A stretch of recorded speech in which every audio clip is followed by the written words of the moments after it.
I'm logged into PowerChart as a CRNA. What you'll see when you log in is the perioperative tracking board. So you can see right here, this is the main OR tracking board, cath lab, IR, and waiting room. So you can either double click or right click and open the patient chart. You can go straight into the anesthesia view, or you can pick which part of the chart you want to open up. You can also search for a patient up here at the top right corner of the screen. You hit this little drop down right here. You can search by MRN, name, FIN number. You can also search for a patient by coming up here to patient and hitting search. For today, I'm going to go ahead and I'm just going to go into one of these patients that's in the main OR. So I'm going to just right click. I'm going to open the patient chart and I'm going to go to anesthesia view.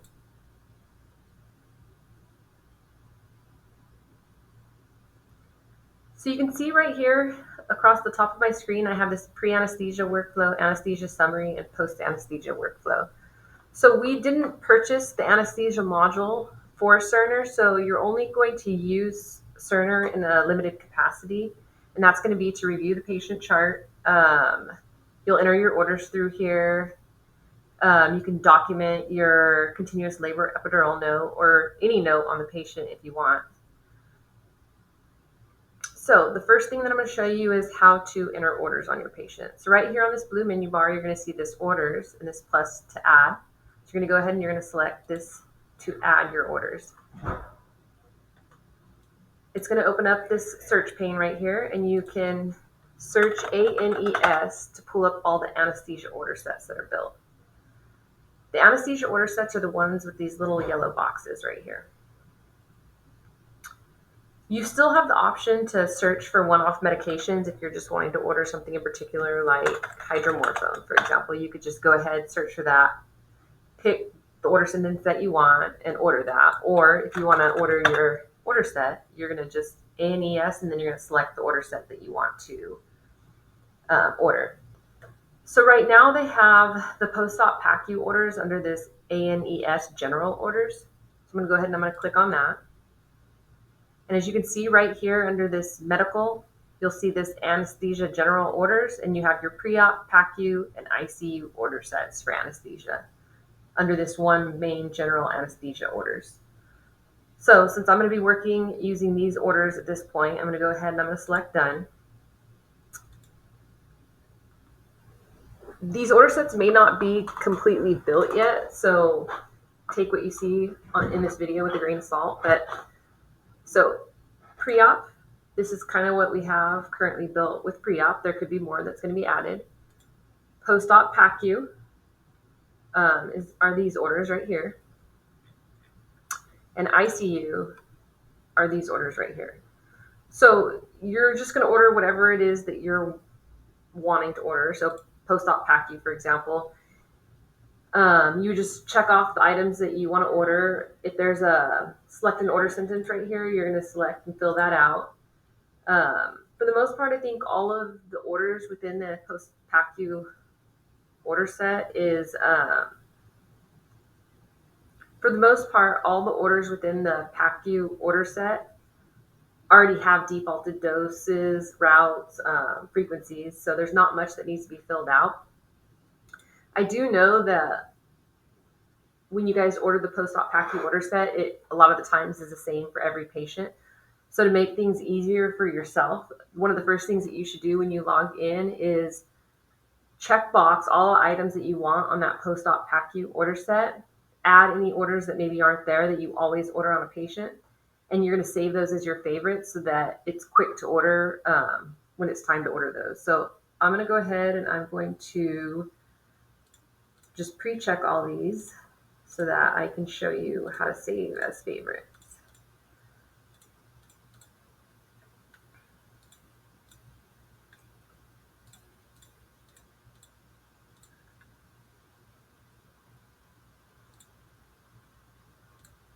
So once I have everything checked that I want to order, I'm going to go ahead and I'm going to say I want to order Tylenol. I want to make sure that every time I order this particular order set that Tylenol gets ordered with it. So let's just, for the sake of this training, I'm just going to select this one.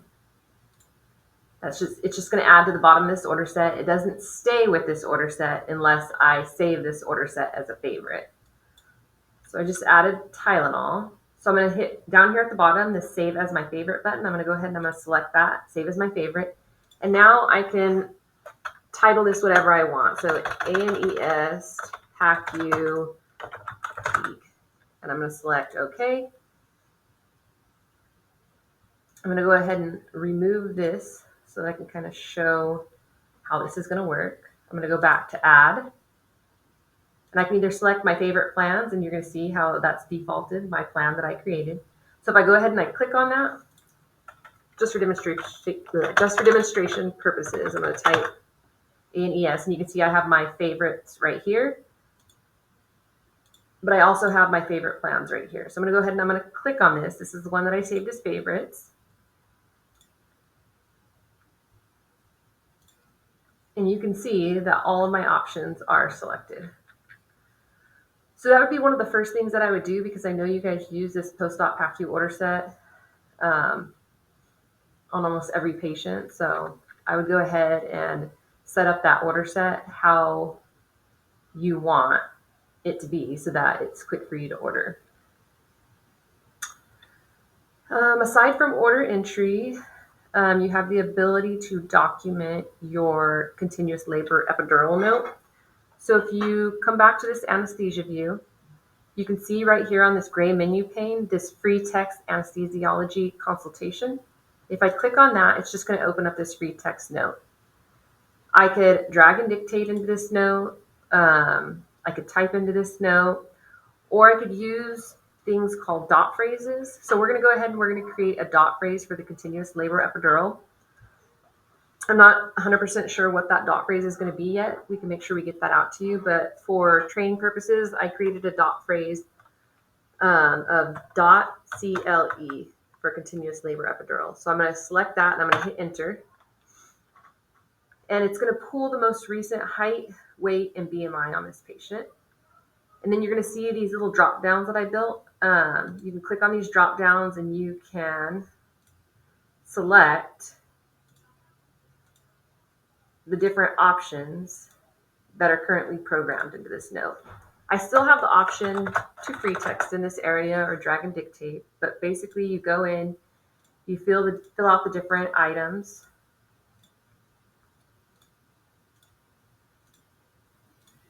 And once you're done creating your note, you're going to go ahead and you're going to sign and submit that note. I have the option to send this note to someone if I want to, but I don't want to. I just want to sign it and submit it to the chart. So I'm going to sign that note. And now if I look under documents, I'm going to see my anesthesiology consultation note. And within that note, I'm going to see the documentation of my epidural. I still have the option to modify this note. So if something, happens later, or, I want to make a change or whatever, I can go ahead and I can select modify. It's going to ask if I want to addend the note or revise the note. I'm going to select whichever it is that I want to do. So in this case, I want to addend to the note. And I can go ahead down here where it says addendum, I can add my addendum. And I'll just go ahead and sign that, and that's going to addend the chart. So I'm going to go back to documents. I'm going to hit refresh just to make sure that I get my new note.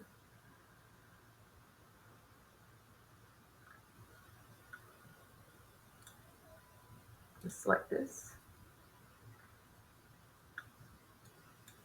And you can see right here this addendum that I added. If I hit modify and I want to revise the note, it wouldn't tag it as an addendum. It would just revise this note.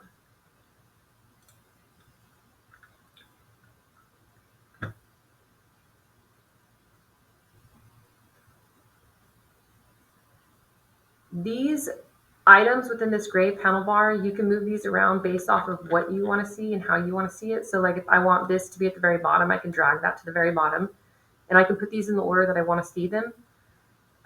This is sticky so that if you log out, log back in, you are going to see it in the order that you arranged it. If for whatever reason I don't want to see one of these items, like maybe I don't want to see this visits list dash cloud, I can come up here to this little hamburger icon, select it, and I can uncheck that. And if I refresh, it goes away. And that's, like I said, it's sticky. It'll remember your choice. So if you log out, log back in, that'll stick with you. You also have this anesthesia summary where it kind of consolidates the patient's information on this one screen. And it has also a post-anesthesia workflow. But basically, pre-anesthesia, post-anesthesia workflow, with how we're using Cerner right now for anesthesia, there's really not much of a difference between the two, because basically you're using it for your orders and you're using it for your documentation.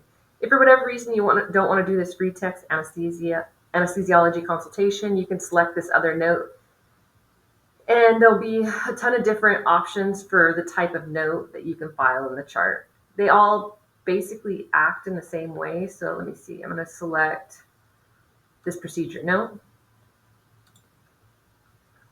And basically, it's just going to give me different fields that you would see in a procedure note. Again, you can type, drag and dictate, or you can create what we call dot phrases for these different areas.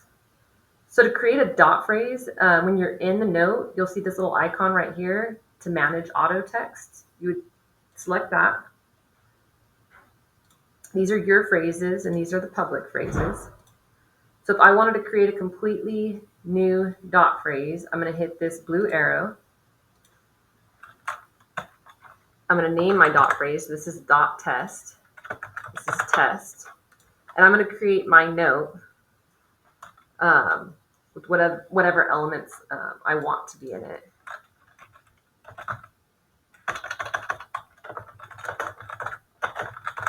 And then I'll go ahead and save that, and then I'll be able to use that dot test within any of my notes.